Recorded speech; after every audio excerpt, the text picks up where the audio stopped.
Bismillahirrahmanirrahim. Assalamu alaikum dear students. This is our lecture number 4 and we have started a series of activities. There will be total 12 activities and through which we will learn how to use corpus in language classroom. And in this lecture we will see finding and listing adjectival perspective about genders. We will focus on use of superlative degrees with respect to a particular gender. The agenda of today's discussion, we will see first what are the three purposes of this lecture. We will see target audience. We will also see significance of the topic, learning outcome of the activities. Then we will practically learn how to prepare this activity and conduct this activities, how to design, how to create a sample activity sheet for the analysis. We will see the required and manage resources, and then we will see how to deal with the emerging patterns, if any new pattern that emerge out of activity, how to deal with it. Then we will see its research implications, and at the end we will provide a rationale for why we have used corpus based material for this activity. Thus it serves three purposes. First purpose, a material for classroom can be designed from the corpus resources, syllabus can be designed from the corpus resources, course of a level of study can be designed from corpus. Second purpose is we can use corpus for delivering lecture, for the conduct of classroom activities, delivering the planned instructions. And third purpose is we can do the assessment of students from corpus based resources. Target audience for this activity may be BS English students, MS students, ESL, EFL, O-level classes or research classes. As we are going to see how the author used superlative degree with respect to gender. So topic is quite significant with respect to the gender studies. Through it we can see how the attitude of society toward gender and their reflection through the language. This activity is a corpus based activity and it can bring empirical knowledge about our gendered attitudes, practices, norms and discourses, and how the prevailing gender bias in society exists in language also. It will sensitize us, it will make us aware about the behavior and attitude of authors about gender. Expected outcome of the activities is making student aware about the superlative degree use about a particular gender, but we can either use it if male or female. In this activity we will see how superlative activity is used with respect to women in different writings. So it will make us aware of the specificity of adjectival commentaries of different authors on genders, on nominal positions in different writings. It will make us learn practical skill. It will make us learn how to prepare plan activity for conduct of study, for conduct of any activity, for plan instruction, for assessment and for material designs of classes. So the things we will learn during and after the preparation and conduct of activities we will include and make this part of there are superlative attitude towards gender, the adjectival perspective of different authors, and we will see evidence from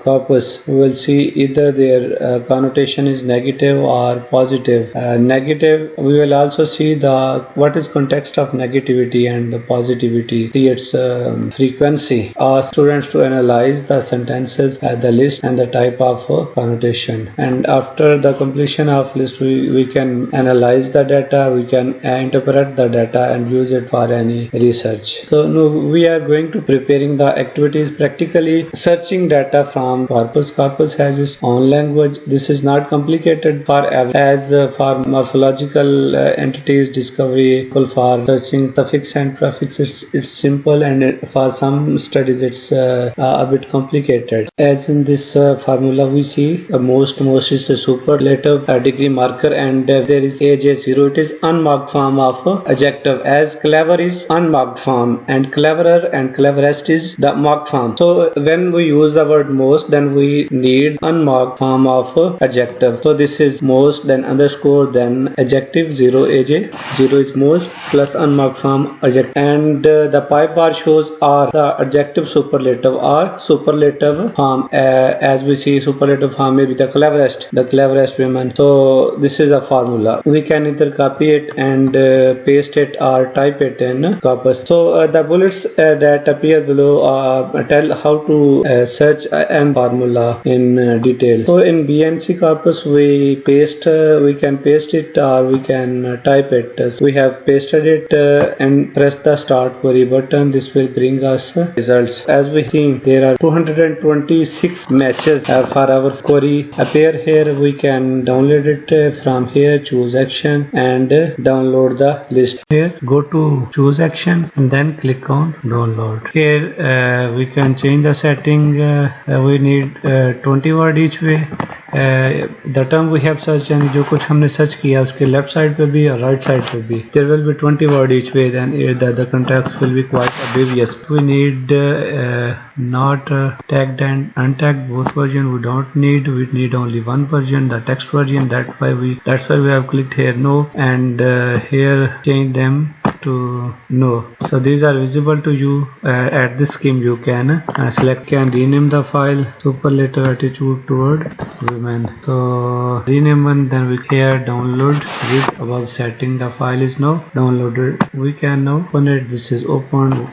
We can bring it to proper table. Then when your cursor is blinking here, press Ctrl A, Ctrl C. This is copied. We can bring it to MS Word. We can paste it here. Now it is pasted. Again press Ctrl A, it will be selected, and now we go to insert table and convert text to table. The text we have inserted here will be converted to table. Number of column 5 and separator text at tab. Here our table is made. The column we don't need, we may delete it by selecting it in backspace, and now we can expand and reduce the size of column according to the need. We can drag and expand the columns. We can highlight it on home tab, and so now we can save the table and search from it. We can design activity sheet. How the data we have gathered, we can make analysis sheet, activity sheet for the data as we have in MS Word made table. We can make the activity sheet in MS Word. We will include the things in the activity sheet what we have to ask. This is very simple, very plain. Discovering negative context or positive context or neutral connotation of the degree used for women. So here are 5 columns and 10 rows.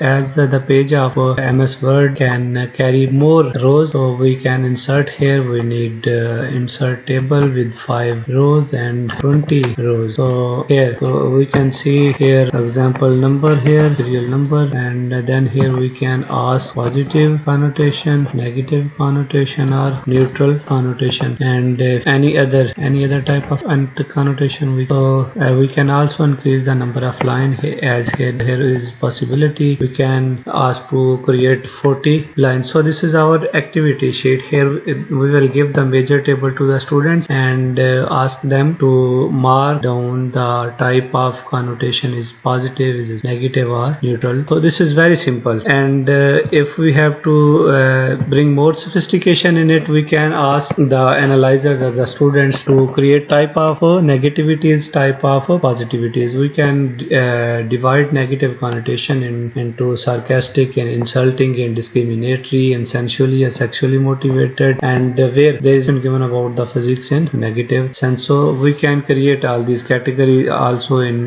MS Word. We can create, and we can give this activity sheet to be listed and filled out by the students. Similarly, we can also modify the positivity. We can further sophisticate the type of negative connotation into religiosity or spirituality, and where there is admiration of physique, there is admiration of where the etiquette or mannerism is reflected, and we can also bring the positivity where there is the positive description of status, wealth, and power, etc. Where we find, we can write down it. For example, if we in example number 3 we have seen the status and power in positive sense, type here y article it out. So here all we context the positivities, the negativities, and the neutralities. We can also draw another table, another activity sheet for the division of neutral connotation. We can further see the context of a term by clicking the blue. If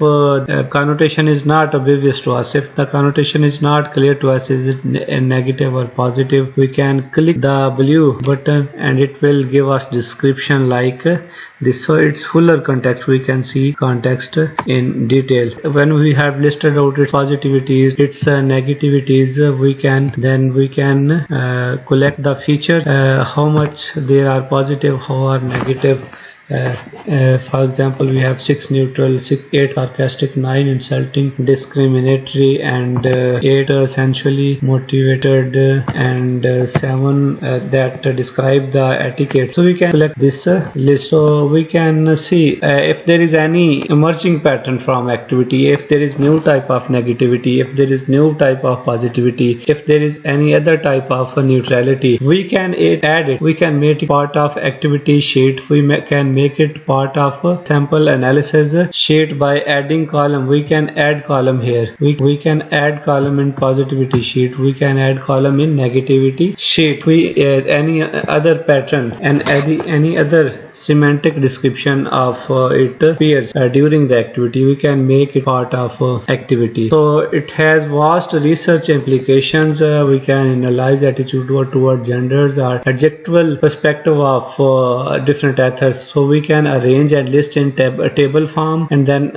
we can analyze and conduct study. So we can study an entire work of an author. For example, with Shakespeare, entire dramas can be searched out for the adjectival, superlative, adjective use, or any other author's work can be, complete work can be, the corpus of it can be made for study of. We can make corpus of any author's entire work. If a author has written 15 novels, we can collect 15 novels text and make a corpus, and then we can search its adjective degree used related to gender, related to any other.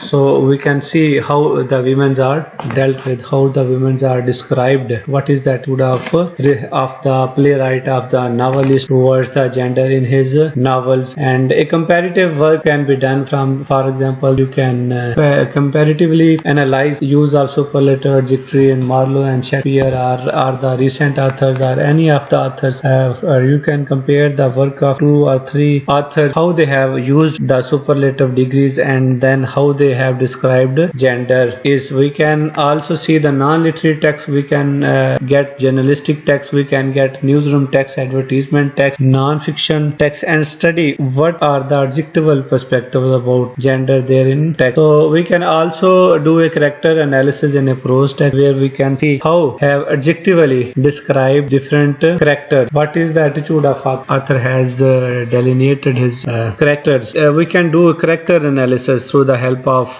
corpus. So there are a lot of research implications. One thing more for research implication is that as we have only collected data and typified it, its negativity, its neutralities, its positivities, according to any other paradigm we can conduct study here, according to descriptive paradigm, according to analytical paradigm, according to there can be an analytical study, there can be comparative study, there can be exploratory studies. So we can also have, as corpus has provided us the quantitative information here, contextualized information here, so we can use it for qualitative research according to different research paradigms, different research schemes. Required resources, as you see, PC, internet access, registration with corpus, printing facilities. If you have scarcity, these resources are not openly available and not available per student, then they can be managed. Why we have used corpus based study material for this activity? There are openly available many things. What is rationale behind why corpus that? So rationale behind is corpus has edge over traditional resources. It has general advantages and particular advantages, the traditional resources, because the corpus data is taken from naturally occurring text. If anybody is going to bazaar, if there is conversation between shopkeeper and customer, and TV anchor is recording the conversation of both, so the data will be recorded from there. So this is from authentic and genuine context. The data of corpus is taken. Secondly, the data is not from only academic register. This is from various registers, from non-academic register, from newspaper registers, from from the talk show register, from the sports commentary text, from the layer text, from the advertisement text, from the hotel and tourism management text. There are various genres, various registers from corpus data. Corpus material is taken, so it has edge over the traditional material. So corpus data directly exposes us to the natural language, how native speaker have used the English, or how particular English user have used the English. So this is rationale behind for the corpus based material. This rationale is in form of proper lecture. It will also be delivered to you, where there is only discuss the corpus edge over traditional resources and syllabi and methodologies. So, and if any question, you can post it. Thank you.